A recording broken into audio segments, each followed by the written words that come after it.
not a truck driver, but once I was driving through the Canadian Rockies late at night and had just passed through a small town. So I'm driving through the pitch black and I need to stop to pee and have a smoke. But because it's so dark, I miss the last rest stop for the next while. No problem. The highway is completely deserted. So I pull to the side of the road, have my pee while staring out into the dark, and then light up a cigarette and stand by my car. As I'm standing there, I see the figure of a man just walking out of the tree line. I'm miles from civilization, patchy cell service, and there isn't a soul on the road. I thought my eyes were playing tricks on me, and maybe it was a deer, but nope, this was a man. So I calmly walk back to the driver's door and get in, locking the doors behind me. I'm keeping my eye on this guy as I nervously smoke and have my car in drive, ready to peel out. But for some reason, I just stayed put. The guy walks right up to my passenger door and knocks on the window. I crack the window and I ask what's up. He replies to me in a very, very serious tone. "I need you to call the cops." I cautiously ask why. And he tells me he had gone out into the woods to kill himself, but he couldn't go through with it because he had thought of his daughters right before he was about to do it. I call the cops while the guy quietly cries outside. He had a kitchen knife that he was going to use on himself, so I stayed in the car and advised him to maybe leave the knife on the ground before the cops arrived. The cops came and got him, but before they left with him, I gave him a solid heart-to-heart and wished him well. I still think about him. I hope he was able to turn things around. I think the best creepy thing that ever happened to me was I was heading from Tucson, AZ, up into Salt Lake City, UT. Well, this was a few years ago, and the main highway had been taken out in a flash flood. It was under construction, so I had to take a weird detour through the mountains in lower Utah. Well, it was getting late and I was getting tired, so I pulled off onto the shoulder and went to sleep in my bunk. Now, this was in the middle of nowhere. Closest town was like 40 miles away, so it is completely pitch black outside once I turn the lights off.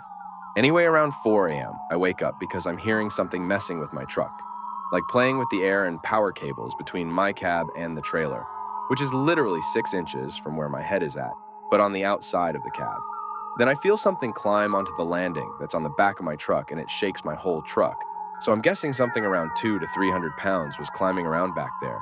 I'm thinking like a mountain lion or a bear. At this point, I'm wide awake, and I want to get this thing away from me. So I slam my hand into my cab wall, trying to scare whatever is out there.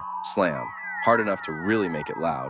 I then hear someone, a male, scream bloody murder, and I hear them fall off the back of my truck. I then hear about 15 other people all around my truck yelling.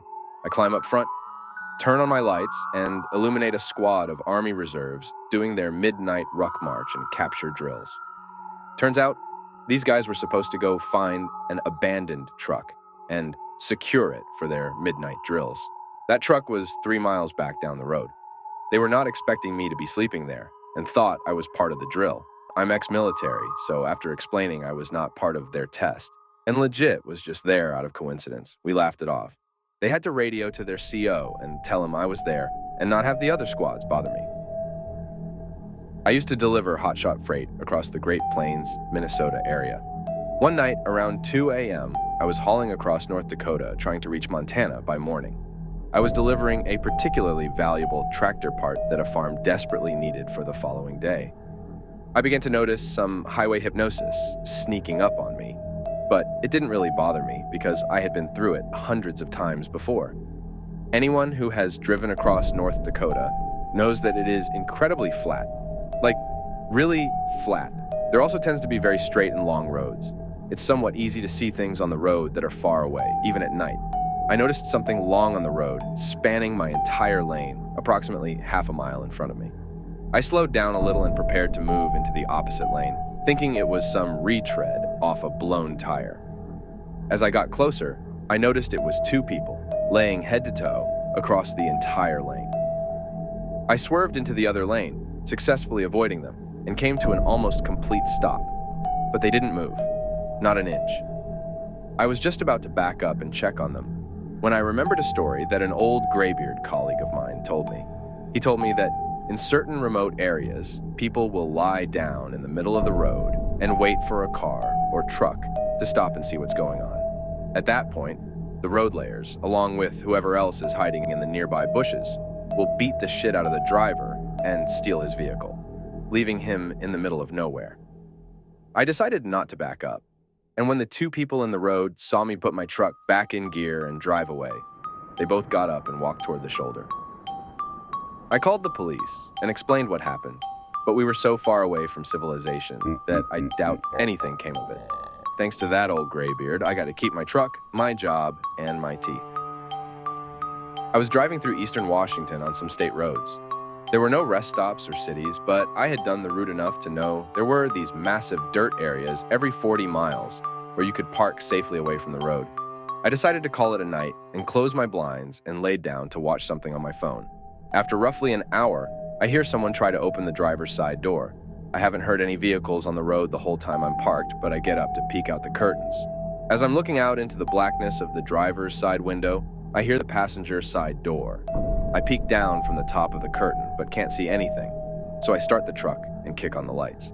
I'm fairly freaked out at this point, so I'm still not opening the curtains, but peeking through gaps. Nothing. Nobody is standing near either of my doors or parked within sightline.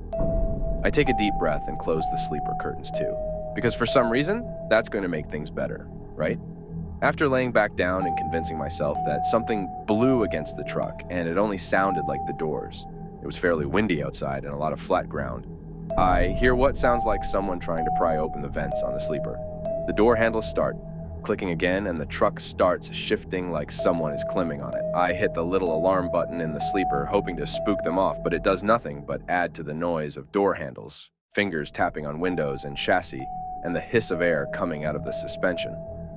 Then suddenly it stops.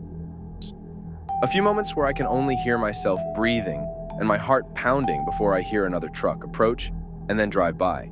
I spent the next few hours waiting for whatever it was to come back, but it never did. In the morning, I couldn't find any footprints or damage to my truck, but on every window were tiny human-looking handprints, like a toddler had licked their hand and stuck it to my window over and over. My dad drove a truck between Edinburgh and London and tells this story often. He was driving down the motorway and looked to his right, saw a woman with a Miss Trunchbull bun, as he describes it, staring at him with a terrified expression from a car next to him. Before he really knows how to react, the car pulls off at the next exit, and my dad, although shaken, carries on. About half an hour later, a different car with a different driver pulls alongside my dad, with the same woman in the passenger seat, with the same expression on her face. My dad thinks and plans to pull into the next services to report as even if it's nothing. Misunderstanding. Better to be safe than sorry. Right. Anyway, the car disappears before he can get any details, plates, etc., and he thinks there is no point calling the police with no details, so he carries on driving. Literally, about 4 hours later, almost in London, yet another car pulls alongside him with the same woman, same Miss Trunchbull hair, same terrified expression. Except this time, she appears to be screaming at my dad through the window, so my dad pulls over into a lay-by and calls the police. Apparently, they have received 3 other calls about the same woman and the car in the same area in the last few minutes. It is unfortunately anticlimactic, as he never heard anything more about it, but he didn't see her again. And although he kept an eye on the news, didn't see anything about it, hopefully it's just a giant coincidence. Who knows?